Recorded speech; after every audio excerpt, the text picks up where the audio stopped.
I'm Fa, and I was 33 the night my dad put my grandpa out in a storm. It was a Tuesday in March, the kind of West Texas rain that comes sideways and stays for hours. My phone buzzed once, a neighbor I barely knew. "Your granddad's sitting on the porch in this. She wrote bags and all." I was 40 minutes away. I drove it in 30. 8 months earlier, my grandpa had sold his ranch for $1.02, $2 million, and handed every cent to my father. He had asked for one thing in return, 3 words: take care of me. What the will reading revealed 3 months later after he was gone, after the lawyer opened a folder none of us expected, is the part nobody in that room ever saw coming, including me. Welcome back to calm drama stories. Quiet stories about family, money, and the people who finally stop apologizing. If a story has ever made you sit very still in your car after you parked, you're in the right place. Drop a comment telling me where you're listening from, and be sure to subscribe. Now, that night when I got him into the truck, he was clutching one thing against his chest: an old weather radio. Let me back up 8 months because the money came first, and the money explains everything. My grandpa, Harold Anderson, was 80 years old when he sold the ranch. He'd worked that land for 51 years. When the offer came, $1.2 million for the surface, clean. He took it. Then he did something I still don't fully understand. He gave all of it to my dad. Not a trust, not a check with conditions. He wired the whole sum, Anderson's checking account, on a Friday afternoon. I was there for the handoff, sitting at my parents' kitchen table with a cup of coffee going cold. My dad kept saying the same thing: "Dad, you don't have to do this." And my grandpa, who never wasted a word in his life, looked at him across the table and said it plain: "Take care of me." That was the whole arrangement, a handshake and 3 words.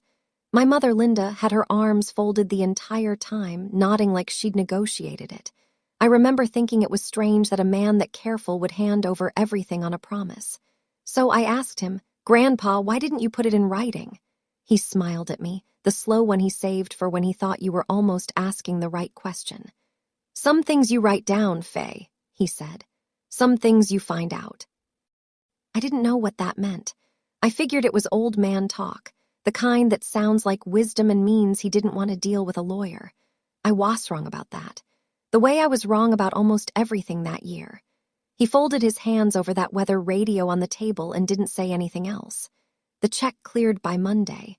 You need to know who my grandpa was, or none of the rest will land." Harold Anderson was the cheapest, rich-feeling poor man in the state of Texas. He patched his work boots with shoe goo until the soles were more glue than leather. He drank his coffee from one chipped blue enamel mug, the same one for as long as I'd been alive, and Hugh-washed it by hand every single time. When the truck's AC died, he rolled the windows down for 3 summers rather than pay to fix it.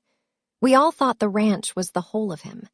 That $1.22 million was Harold's entire life converted to cash. He never corrected us, but every so often he'd say a thing that didn't fit the man we thought we knew. The afternoon after the wire cleared, I drove him back out to the empty ranch so he could walk the fence line one last time. He stopped at the cattle gate and looked out at the flat brown nothing of it. "People think it's just dirt," he said. "The land was never just dirt." I asked him what he meant. He didn't answer. He just took out a small brass key on a worn leather cord, the one he wore under his shirt, and turned it over in his fingers like a worry stone. I was 33 and freshly humbled. My own startup, an ag soil sensor company I'd poured 4 years and every dollar into had folded the spring before. I was doing contract coding out off a 1-bedroom apartment and pretending I had a plan. So, when my grandpa talked about dirt that wasn't just dirt, I half listened. The way you do when you're busy losing at your own life. He slid the key back under his collar. We drove home in the heat with the windows down. That brass key became a small game between us. He wore it everywhere, even to the dinner table. And once I asked him straight what it opened, he pinched it through his shirt and grinned. "Key still opens something worth opening," Hess said. "That's all I'll tell a girl who lost a whole company. Coming from anyone else, it would have stung." From him, it was almost tender. Harold's way of saying he hadn't written me off, even if I had. He moved into my parents' house in town that week. Roy gave him the back bedroom that used to be my brother Dale's. For about a month, it looked fine from the outside. Then the phone calls started. My mother would call me, her voice arranged into worry. "Fa, has your grandfather said anything to you about us? About the house?" I'd say no because he hadn't. Linda would go quiet for a second too long. "Well," she'd say, "he gets confused. We just want to manage things properly." I didn't have a word for it then. I do now. It's the oldest move in elder abuse. You isolate the money conversation. You keep the responsible relative in the dark, and you call it managing. My mother was very good at it. She'd grown up with nothing and married into the Andersons, expecting more than Harold's frugality ever gave her. 30 years of feeling house poor in a family that owned land. When the $1.2 million landed, something in her decided it was finally at long last owed. I didn't see the danger in those phone calls. I thought my parents were tired. I thought caring for an old man was just hard. I told myself that for weeks, right up until the night the bags went out on the porch in the rain. So now we're back at that Tuesday in March. The rain, the neighbor's text.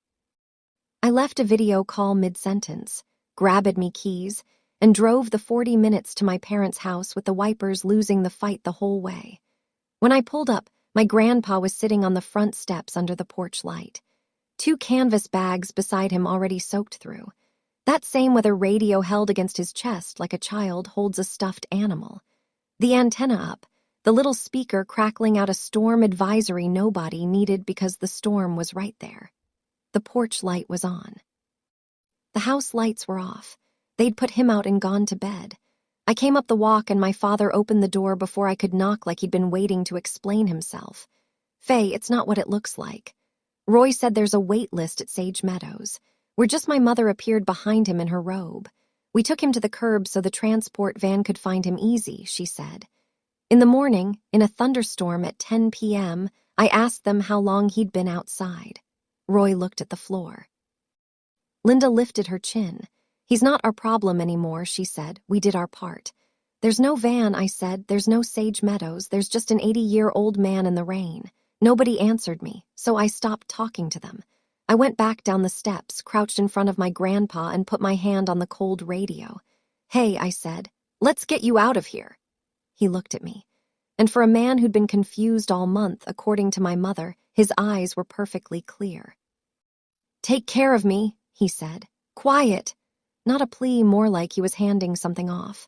I got his bags. I got him into the truck. As I buckled him in, the porch light went off behind us. We drove away from that house in the dark, the radio still crackling between us. My apartment was 800 square FT and not built for 2. I gave my grandpa the bedroom and took the pull-out couch.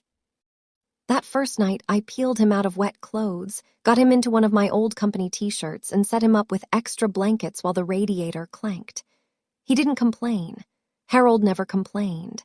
He sat on the edge of my bed at midnight drying that ridiculous radio with a dish towel, checking that it still worked. It still worked. By the second day, I'd reorganized my entire life around him. I made a spreadsheet. I'm a software engineer. Spreadsheets are how I love people with his medications, his blood pressure schedule, his cardiology appointment, the foods that didn't fight his stomach. I moved my contract calls to early morning so my afternoons were his. I told myself it was temporary just until things calmed down, just until my parents came to their senses. They didn't call. My brother did. Dale's text came in on the 3rd day. "Don't make this a thing, Faye." It read, "Mom and Dad had reasons. He's a lot to handle." I stared at it for a while. He's a lot to handle. The man weighed 150 lb and asked for nothing. I didn't write back. I just looked over at the closed bedroom door at the line of light underneath it and listened to the soft static of the radio he kept on low all night so the apartment wouldn't be so quiet. I had no idea how I'd afford the cardiologist on contract income. I had no idea how long temporary was going to be. What I knew was simpler than a plan. I was not sending him back. Whatever it cost, in money or sleep, or my own stalled-out life, I was not sending him back. Here's the thing about people who do an ugly thing in private. They work twice as hard at looking good in public. Within a week, my mother had a story and she told it to everyone. She told it at church. She told my aunts on the phone. She told the cousins on the group thread I was somehow still on. We did everything for Harold, she'd say. We took him in. We cared for him. And Foss swooped in and took him to score points. We're heartbroken. My Aunt Carol called me, her voice careful. Honey, she said, your mother's worried sick. Why'd you take him without telling them? I told her the truth. The porch, the rain, the bags. There was a silence on the line. And then Carol said the thing that told me which way the family was going to lean. Well, you know your mother exaggerates, but she wouldn't just put him out. She's not like that. People believe the version that lets them keep loving who they already love. I understood that. I even forgave it. But it meant I was on my own. My mother had a 30-year head start on being the sympathetic one, and I'd just lost a company and moved a sick old man into a studio apartment. On paper, I looked like the unstable one. You always did love playing the martyr, Faye. My mother said the one time she called that month to ask whether Grandpa had mentioned the ranch money, not how he was, whether he'd mentioned the money. I told her he was sleeping and hung up. Then I sat on my pull-out couch and did the math on a cardiology copy I couldn't cover. And I laughed because the alternative was the other thing, and I'd promised myself I wasn't going to do the other thing in front of him. I broke down and called my parents once. Not for me, for him. His blood pressure remedication had jumped to $240 after the cardiologist adjusted the dose, and I just had a contract fall through. So I swallowed every ounce of pride I had left and called the people sitting on $1.2 million to ask them to split a prescription for the man that money was supposed to be for. My mother answered on the fourth ring. I explained it flat. No drama, just numbers. There was a pause. Then she said it in a tone so reasonable it took me a second to feel the knife. We took care of him, Faye. The check cleared. I asked her what that meant. It means we did our part, she said. We took the responsibility. We got the money. It's done. He's your project now. He's your project now. As though a person were a side gig I'd picked up. I didn't argue. Arguing with my mother was like wrestling smoke. You ended up exhausted and dirty and holding nothing. I just said okay and hung up and stood in my kitchen for a minute. And that's when it finally clicked, the whole shape of it, to my parents. That $1.2 million wasn't a trust. It wasn't even really payment. It was a buyout. They'd cashed a check and considered their father paid off, settled, closed. The promise was a receipt to them. Take care of me had been answered by the check cleared, and in their ledger the books were balanced. I went and looked in on my grandpa. He was awake, propped up, the radio murmuring. "You okay, kid?" he asked because somehow he was the one checking on me. "Never better," I said. He didn't believe me, but he let me have it. What I didn't expect was that he'd start trying to fix my life while I was busy fixing his. It started small. He'd watch me hunch over my laptop at the kitchen table, debugging somebody else's inventory app for $90 an hour, and he'd ask, "What happened to my own thing?" My own thing was a soil moisture sensor network, cheap probes, a little weather model, software that told a farmer when to irrigate and when to wait out a coming. I'd built a real product. I'd just run out of money before the market noticed. It died, I told him, too expensive to make. Nobody would buy it for the price. He picked up his chipped blue mug, the one I'd packed from the ranch kitchen without asking, and turned it in his hands. Good tools earn their keep, he said. So make a cheaper tool. I told him it wasn't that simple. He said, most things people call complicated are just expensive, and most expensive things are refusing to start over. Then he started asking questions, real ones. How does the probe know it's wet? What's the most fragile part? Why does a rain sensor cost more than the rain? By the end of the week, we had a notebook full of his blocky pencil sketches. A man who'd read the sky for 51 years, redesigning my hardware around the one instrument he trusted, that beat up weather radio. "We can pull the front off a storm cell off the public band," he said, tapping it. "Why are you paying for satellite data?" He was right. I'd been paying for satellite data. That was the first afternoon in a year I'd worked on my own idea instead of someone else's bug, and I noticed around 4:00 that I'd forgot to be sad. He noticed too. He didn't say anything. He just refilled the mug. People ask me how I afforded all of it on contract work. The honest answer is I didn't. Not really. I sold my car and bought a cheaper one. I just refused to send him back. If you've ever quietly carried something heavier than your budget for someone who'd have done the same for you without keeping score, comment "I see you" and subscribe so you don't miss how this ends, because it does not end where you think. We rebuilt the prototype around his radio in the second month. And the night it finally worked, he told me about the storms. The probe was talking to the weather band now, pulling pressure data off the same public frequency he'd listened to since before I was born. And when the little screen flashed its first correct rain warning, he laughed out loud, a sound I'd heard maybe 4 times in my life. Then he got quiet in the good way, and he started telling me about the ranch, not the dirt, what was under it. He told me about the wells that came in dry and the one that didn't. He told me about a man in a suit who'd shown up in 1979 and offered to lease the mineral rights, and how everyone in town said Harold was a fool to sign because nothing was down there. He told me he kept the radio on every storm season for 51 years because weather was the only honest thing on the ranch. The one thing that couldn't lie to you or change its mind. I asked what happened with the 1979 man. He just smiled and said, "The land was never just dirt, face same line as the empty fence." This time it sounded less like wisdom and more like a fact he was deciding whether to tell me. He didn't tell me. He set the radio on the nightstand and he said something that should have caught my attention more than it did. "I need you to drive me somewhere next week." He said there's a person I've put off seeing too long. I asked who. He said somebody who keeps things in writing. And then he turned out the light and the radio crackled low into the dark, and I lay on my pull-out couch wondering who keeps things in writing. He started getting tired the 3rd month in the way that doesn't announce itself. He slept later. He'd nod off mid-sketch, pencil still in his hand. The chipped blue mug would sit on the table going cold half full.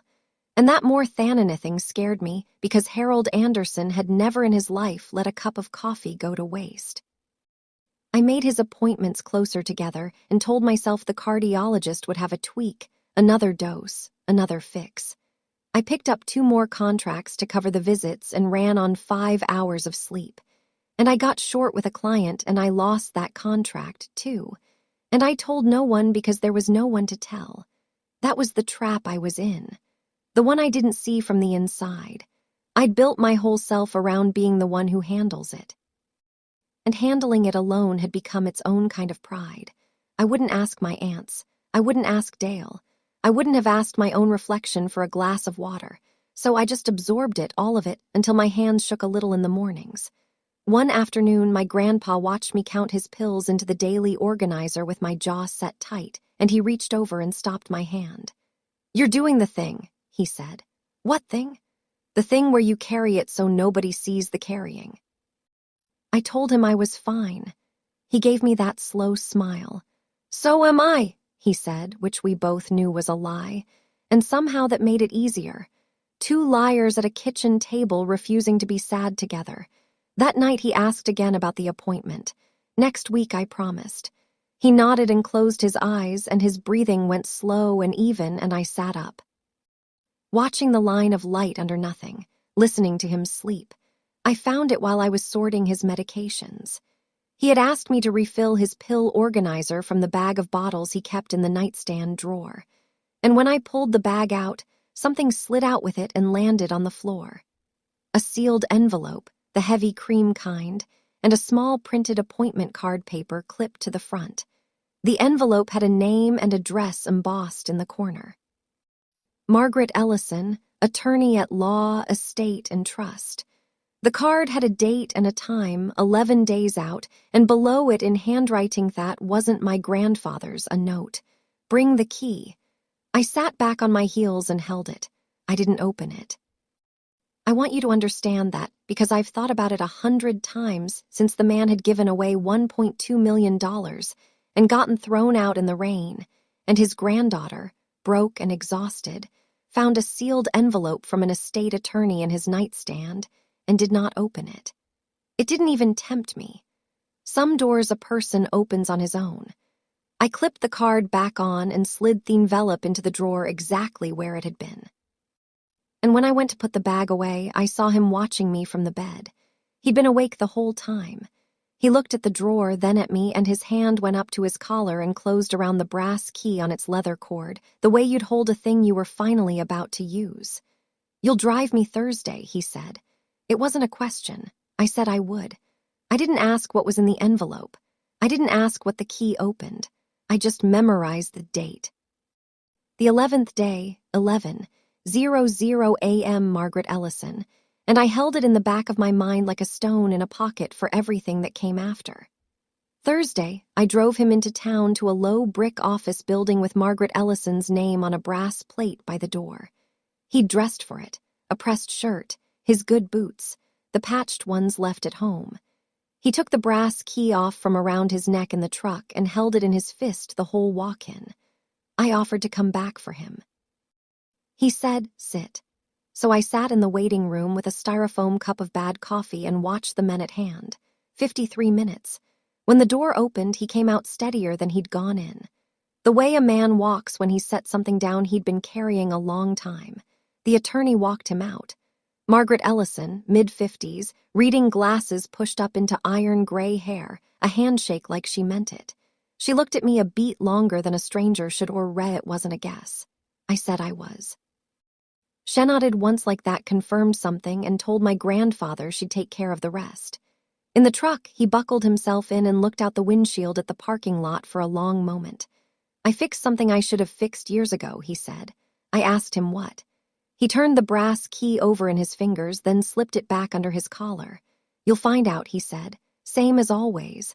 That was Harold's whole theology in 3 words. "You'll find out." I started the engine. I wanted Topush to ask what the envelope said, what the key opened, what he'd fixed, and why now. But he had his eyes closed and his face tipped toward the sun coming through the glass, and he looked for the first time in months like a man at peace. So I let him have the quiet and I drove us home. Dale showed up the next weekend. My brother is 38 and underwater. A house flip in Odessa that went wrong. A second mortgage, a tone of voice that's always halfway to asking for something.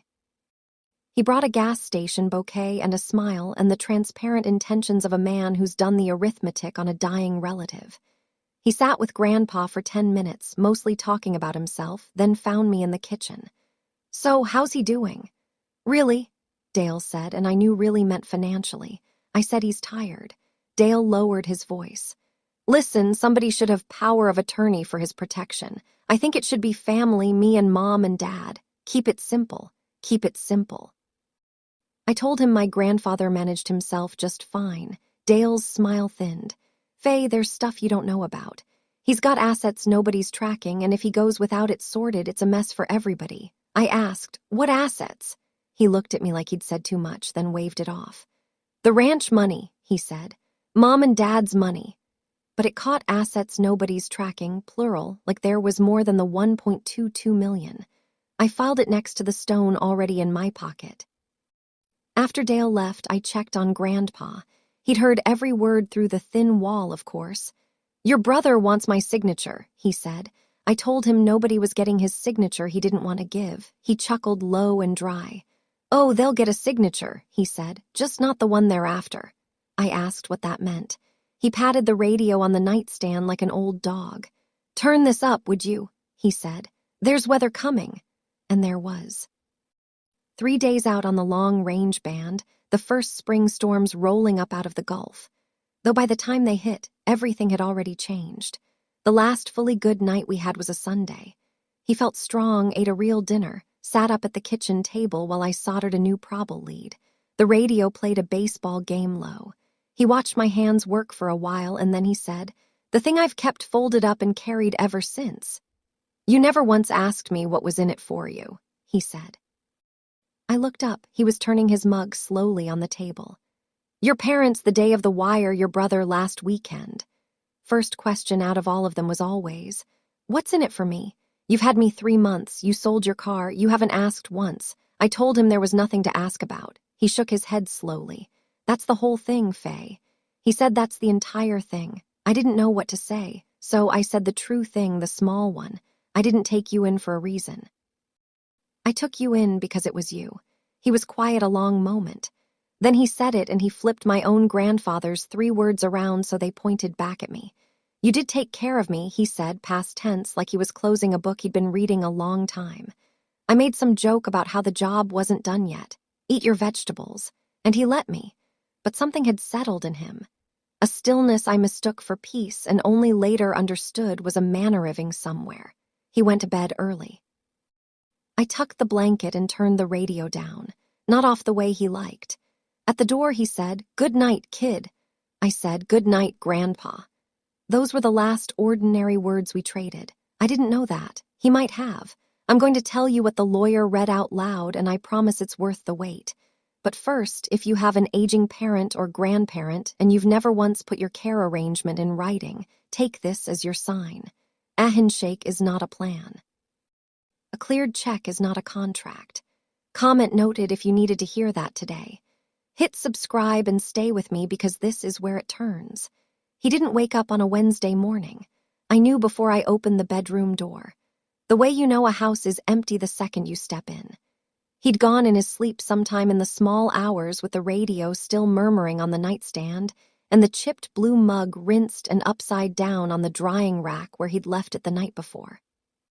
He'd washed his own mug, 80 years old, 3 months from a porch in a thunderstorm, and the last thing he did was rinse his cup so I wouldn't have to. I sat on the edge of the bed for a long time. The radio kept talking, a calm voice reading out a marine forecast for a coast 400 m away for boats neither of us would ever own. At some point, I reached over and turned it off, and the apartment got so quiet I couldn't stand it, so I turned it back on. Then I did the things you do. I called the doctor, I called the funeral home. And then because they were his family and it was the decent thing, even when they hadn't earned decency, I called my parents. My mother picked up. "Mom," I said, "Grandpa passed last night." There was a silence on the line, and then I will hear this until I die. The first thing out of my mother's mouth was not a sound of grief. It was a question quick and bright and reaching. "Oh," she said. "Oh, Faye, has anyone called the lawyer? Has anyone called the lawyer?" Her father was 4 hours cold, and her first instinct was the estate. I told her I had to go and hung up. The radio crackled. I made myself a cup of coffee in his mug, and I let it go cold just to know how it felt. The funeral was where my mother gave the performance of her life. She wore charcoal gray and wept on cue at the front of the chapel, dabbing under her sunglasses, accepting the arm of every cousin who came to comfort her. "We took such good care of him," she told the receiving line again and again, until the line itself believed it. "We did everything we could. At the end, he just wanted to be with family."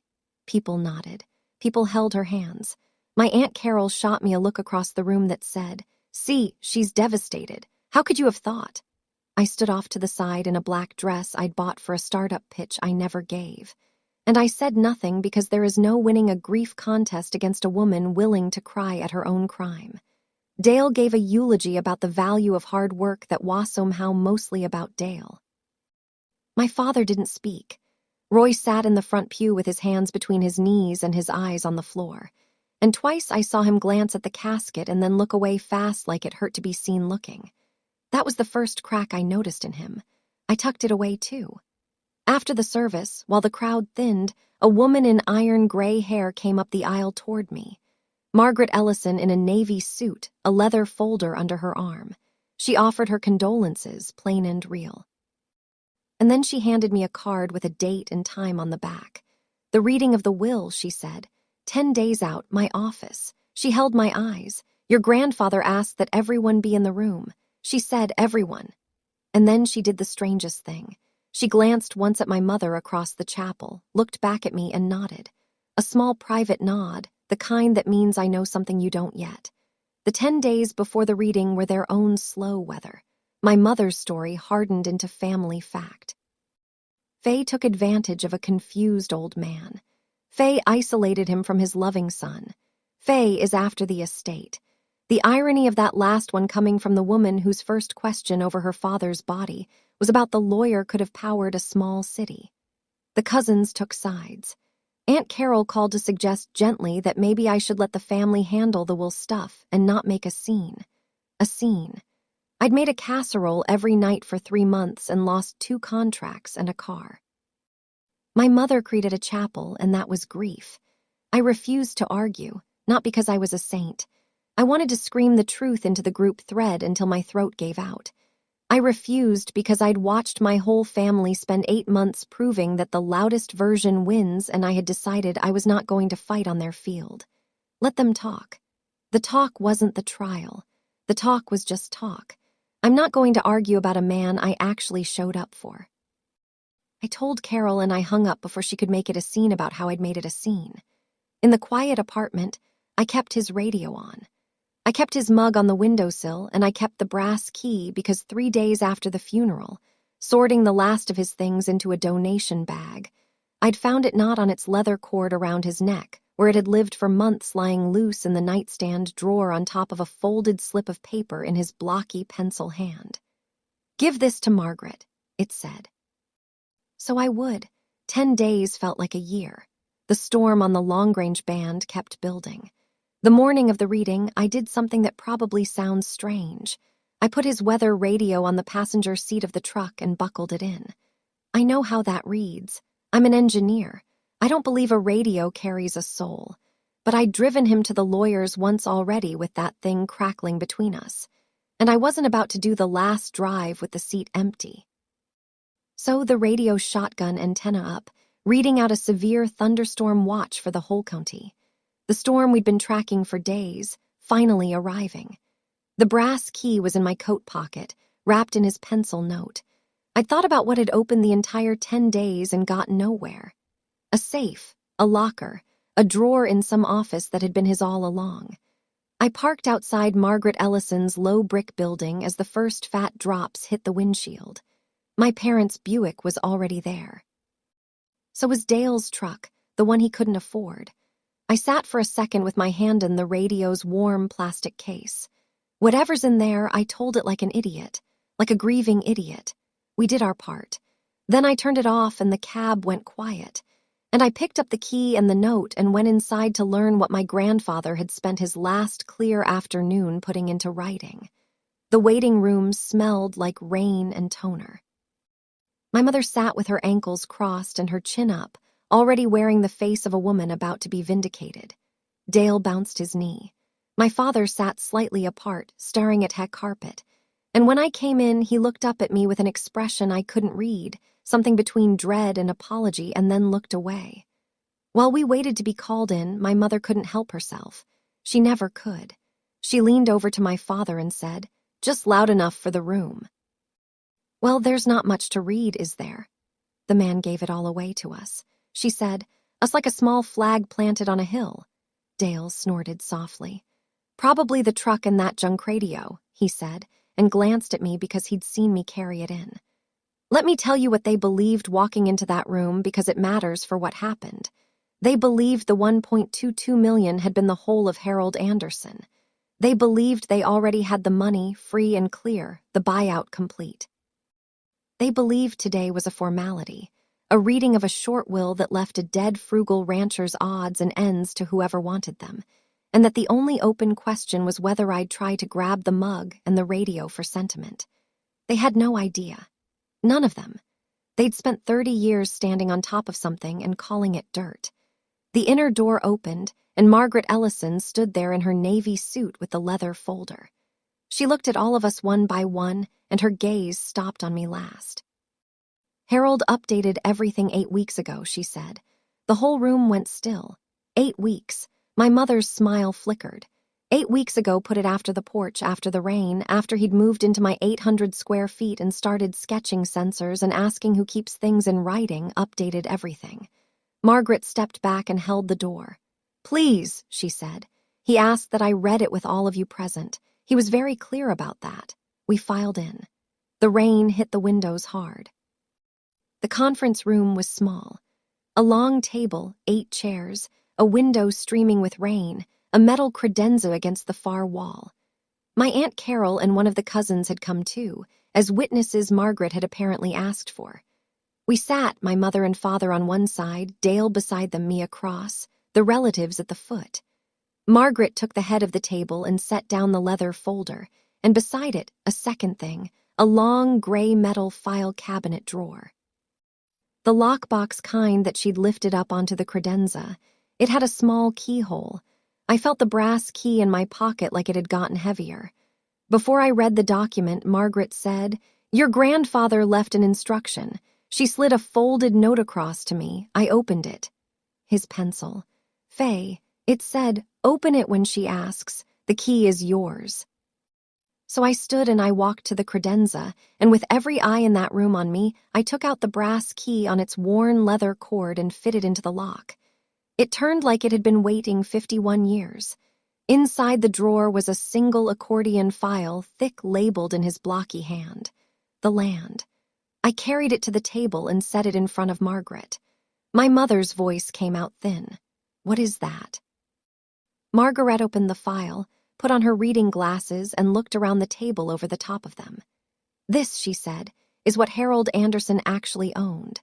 And the temperature in that room changed before she'd read a single number. Margaret read it plainly. No drama, which made it worse for them. In 1979, she said, Harold Anderson severed the mineral estate from the surface of his ranch and signed a mineral lease that the rest of the county thought was worthless. It was not worthless. For 46 years, those minerals had produced, slow at first, then steadily. Then, after the new wells came in across the basin substantially, Harold had never spent $1 of it. He'd let it accumulate in accounts and conservative holdings he managed himself alone, telling no one, patching his boots, rolling his windows down. When he sold the surface of the ranch last year, Margaret said he sold only the dirt. He kept what was underneath. She turned the statement around so the table could see the bottom line. The mineral estate and its accumulated proceeds were valued as off 8 weeks ago at just over $20 million. $20 million. The number sat in the middle of the table like a stone dropped through a window. Dale made a sound like he'd been hit. My mother said, "That's impossible," in a voice that had lost all its certainty. Carol's hand went to her mouth, and my father didn't look at the statement at all. He was looking at the accordion file, the words "the land" in his own father's pencil. And his face had gone gray. The land was never just dirt. I heard it in me grandfather's voice as clear as if the radio in the truck had carried it in. He'd told me twice. He'd told me at the empty fence and again the night the prototype worked. And both times I'd half listened, busy losing at my own life. My mother recovered first, the way predators do. "Fine," she said, gripping the table edge. "Fine, but we have the 1.2 million. That's settled." That was his gift to Roy.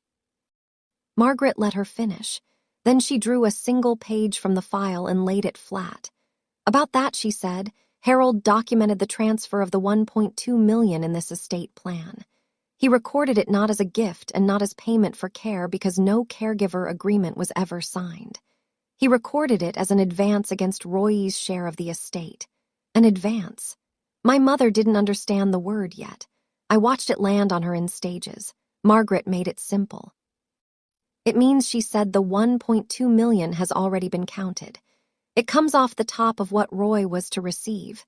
There is no separate gift. And under the terms Harold signed 8 weeks ago after deducting that advance, the remainder allocated to Roy Anderson as she ran her finger down the page. This amount." She turned it around. The number under Roy's name was small, smaller than the truck Dale couldn't afford. Margaret looked up and she read one line from the document in my grandfather's own words because he'd asked her to read it exactly. A cleared check is not the same as a kept promise. I heard my mother's own voice come back at Heracross 8 months and a grave. We took care of him. The check cleared, and I watched it break against that single sentence. She'd built her whole defense on a receipt, and my grandfather, from inside a folder labeled in pencil, had just informed the room that he'd never accepted the receipt as payment at all. Then Margaret came to me, and I want to be honest about what I felt, which was almost nothing, a high, clean ringing, like after a loud noise. "The residue of the estate," she read, After the Advincito Roy and modest bequests to others, including a fund Harold directed be established, passes in trust to his granddaughter, Fa Anderson. She named the figure. I didn't hold on to it. I was holding on to the edge of the table and the brass key, still warm from my hand. Margaret sat down the statement and picked up the cream envelope I had found and never opened, 11 days before I ever met her. He asked me to read this to you. All of you at the end, she said. She unfolded the letter. It was short. He'd never wasted a word in his life. To the ones who got the check, he wrote, I hope it spends well. I gave it to you on purpose. I wanted to see what a man does when he thinks the money is already his and the old man is just weight. Now I know. To Faye, you didn't open the envelope. I watched you put it back. You never asked what was in it for you. Not once. Not on the worst night. And that is the only reading of a person I have ever trusted. The land was never just dirt, kid. Neither were you. Take care of it like you took care of me. I didn't cry in that room. I'd promised myself I wouldn't do the other thing in front of them, and I kept the promise the way I'd kept the other one. But I put my hand flat on the accordion file on the word land in his pencil, and I left it there. That was when my mother detonated. She came up out of the chair with both hands on the table. She manipulated him, she said, her voice climbing. A sick, confused old man 8 weeks before he died. She got in his ear. She turned him. This is undue influence, and I will contest every word of it. Margaret didn't blink. The video record of Harold's capacity assessment is in the file, she said. 2 physicians, he was found fully competent. You're welcome to contest it. My mother turned on me instead. After everything I gave up for this family, she said, 30 years and you steal it out from under us with a soldering iron and a sob story. Her face was wet now, but it wasn't grief. It was rage wearing grief's clothes, and everyone in that room could finally see the difference. Dale had his head in his hands, doing the math on a number that wasn't coming. Carol had gone very still and was looking at my mother like she was seeing her clearly for the first time in 30 years. And my father, Roy, made a sound, a small cracked sound. He was staring at the letter in Margaret's hand, and his eyes were red and brimming and his mouth moved. And what came out was one word. Dad, just that. For 1 second, I thought he might stand up, might say Thetru thing, might break the right way. He looked at me. I looked back. And then my mother said, Roy, sharp as a slap. And my father closed his mouth and lowered his eyes to the carpet and stayed exactly where he'd been for 30 years. Take care of me. He only ever asked one thing of one person, and it wasn't the one with the check. I stood up not because I had a speech. I didn't. I stood because I was done sitting and because the comps thing in that loud room was me and I wanted to keep it that way. My mother was still talking. Something about lawyers, something about how this wasn't over. I waited until she ran down. Then I said the only thing I had. I'm not going to fight you, I told her. I'm not going to contest or argue or post anything or call the cousins. Grandpa already said everything in writing. I'm just going to do what he asked. She stared at me, waiting for the attack that would let her be the victim. I didn't give it to her. You had a contract you never signed. I said I had a man I never sent back. That's the whole difference. It's the only difference there ever was. I picked up the accordion file and the key and I nodded to Margaret, who nodded back at the door. I stopped because there was one more true thing and it cost me nothing. He washed his own mug the night he died. I said to the room to my father most of all so you wouldn't have to. Then I walked out into the hall and behind me, I heard my mother's voice rise again and break against the silence Ophryon who used to believe her. And I kept walking out past the toner smell into the rain. Here's what the money did and didn't do, because catharsis is cheap and consequences are real.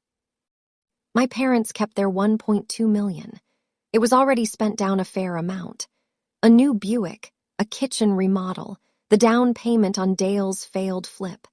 But the advance meant there was nothing more coming, and the $20 million they'd assumed was theirs by blood had never existed in their hands at all. They didn't contest.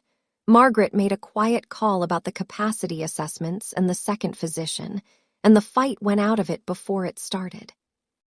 Dale had to face his own debt without a windfall to bail him out. Last I heard, he was selling the truck. The cousins who nodded along at the funeral got quiet.